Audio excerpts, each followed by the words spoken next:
Grapevine, Texas. A simple, single pitch, 30 by 14 patio. We're gonna tell you all about it.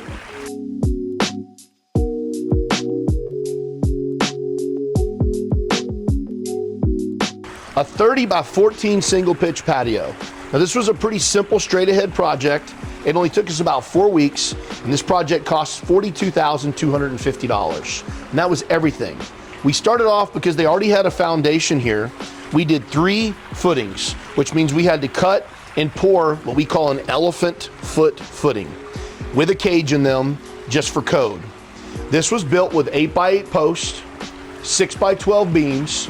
Those are all fir. And then we came in and finished everything with cedar with this beautiful tongue and groove. And then we did a painted LP fascia, okay? All the fascia is painted. And then as you can see there, there's a 6-inch gutter with a 3 by 4 downspout. Again, we didn't do the concrete, so we didn't take it underground, but it will wash out into the yard. Now, when you come under here, this is really where the fun part starts, because we elevated the back as high as we could to give us as much lift in the ceiling.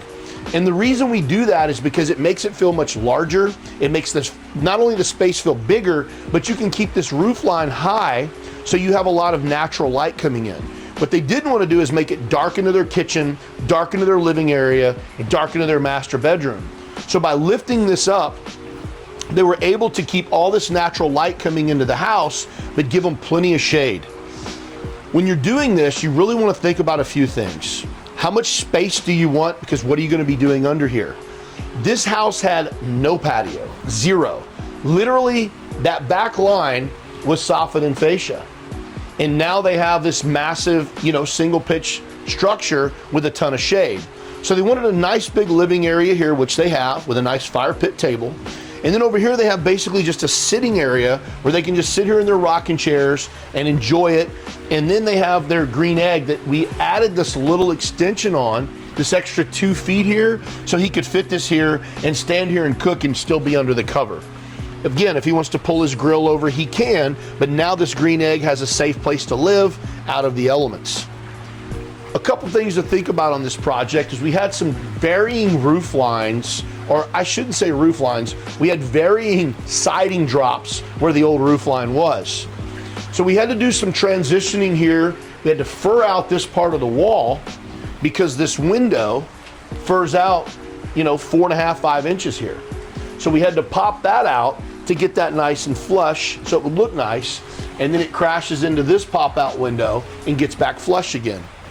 These are all small details you want to think about when you're designing your patio, because you want it to look intentional, and when you walk and really look at it, which we call the 5%, it's what everybody stares at and thinks about. You want to have really nice transitions and all that. And then of course we finish it with a nice 1x4 trim at the top, all the way down and around. Now, on this side, this is where the sun really blasts them. So we add in this little triangle here. And this little triangle does a couple things. It gives them a little bit of break from the sun, but it gives it a more of a completed look from just being a roof or shed style roof line. And so with that triangle, again, it gives you kind of a straight line there all the way back to the post. And then we finish the outside of that with siding. Now, let's talk about how we finished this soffit here first. This soffit was done with all tongue and groove, and they added vents into it just to give a little bit of roof ventilation to try to keep it a little cooler in there.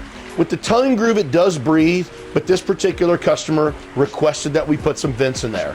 You can do it, you don't have to, but some people want it, so we go ahead and do it for them. A couple other things in this soffit. It does have a tongue and groove soffit with an LP painted fascia, but then we also added lights to it and electrical. There's an electrical plug there for these string lights, and there's lights on this soffit, so that way there's light coming out into the pool. So instead of just having them under the patio or having spotlights, we just simply put these flush mount lights here so it lights this area up going out into the pool. And then of course we finished that with a 6-inch gutter with a single downspout. So this 6-inch gutter is enough to carry the water load down to that 3x4 downspout and take it out of here. That's always important, because you don't want rain just pouring down off of your roof and splashing back into your patio. Now, on some of the finishes on this, here's one of the areas we tied back into the house. So let's talk about that. We extended that 2 feet to get that egg under there, but we wanted to finish these with clean lines. So we lined up our drip edge trim board there with the bottom of that siding, and then we even did a little step down there to cover the end of that cedar. And we did that specifically so when you look at it, it looks very intentional. Now, if we come over here, we'll show you how we finished out this side.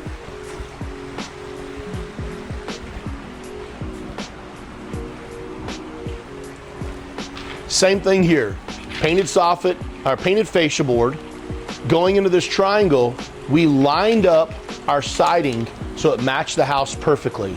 Even did this little drop down here to hide the end of that cedar and get it flush up to the house. Then of course you can see our electrical where we came in and tied into the patio.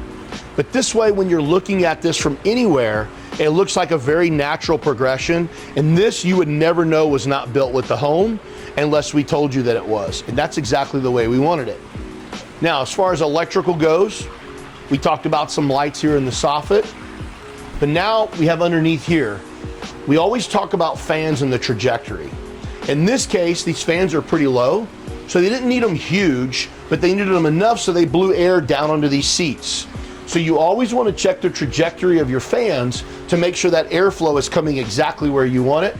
And then you have to pick where you want your lights, because if you get them too close, they'll have a strobe effect. So do you do 2 lights, 4 lights, 6 lights? In this case, we did 3 under the patio, staggering them between the 2 fans, and then we did 3 on the soffit. So it really lights this area up nice. And if they turn the lights on in the house, of course you get all the lights coming out onto the patio from in the house. Now there's a few other things that we did. There's some strategically placed outlets. One is right up there. The cap's even open on it, because if they ever decide to put a screen here, they have a place to plug it in. The other one we talked about is down there in that soffit for the string lights, but this one right here will be for a television. So they're gonna put a post mount television here where they can spin the TV around to the pool or just have it in the patio. So you always wanna think about those things whenever you're doing your electrical. Now, these 2 fans actually have lights on them. So that actually gives 2 more lights in addition to the 3 that we installed. Some people want lights on their fans, some people don't. In this particular case, they felt it was necessary so they can turn these 2 on and control them, or they can turn all 6 of their can lights on and control them with a dimmer. It gives you more options. So you just have to decide if you want to put a fan with a light kit, or you want to leave it without a light and just use your can lights. So these are always things to think about. And in this case, this was their back porch light. It's a beautiful sconce. It looks great on the wall. So they went ahead and kept it. This is another light that they can turn on or change or make it look like flickering lanterns, which I think is what the bulbs are in those now. So when they cut this on, it actually looks like a gas lantern with flames in it, which is pretty cool. All of these things are things you want to think about. And then of course, last but not least, your switch placement. In this case, they wanted it right here on the center post. So when they're outside already, they can control their lights, their fans, their outlets, whatever they need is right here. They don't have to go back into the house to do that. They can turn that light on in the house and step out so they're not on a dark patio, and then come over here and control their fans and lights right here on this post in a central location. Simple things like painting your conduit and painting your boxes or getting ones that match also make a big difference. You want things to disappear. You want them to blend in, just like tying back into the house, just like your electrical conduit and anything else that you do. You want them to naturally blend in and just disappear. So when you're just sitting out here, you're really only seeing the beauty of the patio, the beauty of the backyard and the pool. And then of course, they have awesome landscaping here. They've got beautiful plants in pots. They got their little chimenea here. They've got the their big banana plants. And then of course, all the way around, it's very minimal, but it's perfect for this size yard. And this patio overlooks the entire yard, so they can enjoy the pool or sit in multiple areas back here. These are all things to think about when designing your outdoor living space. And to finish this project, they did this cool deck on top of existing aggregate concrete. They had this done for a couple reasons. The old aggregate is rough on the feet, it's hot, and it's pretty uncomfortable, especially if you fall on it. That's why most people don't do that anymore. This is a cool deck top coat that goes over the whole thing, looks like sand, it's cool to the feet, and it gives it a little bit more of a contemporary look to finish this backyard off and make it look absolutely beautiful. So your roof, on this particular single slope structure, we elevated the roof as much as we possibly could all the way up to those windows. And then you can see where we counter flashed in all the way around. This is about a 3/4 pitch. So we did have to do an ice and water shield on it. If it were any lower than that, we could even double the ice and water shield or go to a rolled roof or a metal roof. In this case, we had the perfect amount of elevation, so we were able to tie it right in. And again, it looks like a patio that was built with the house, and that's the point.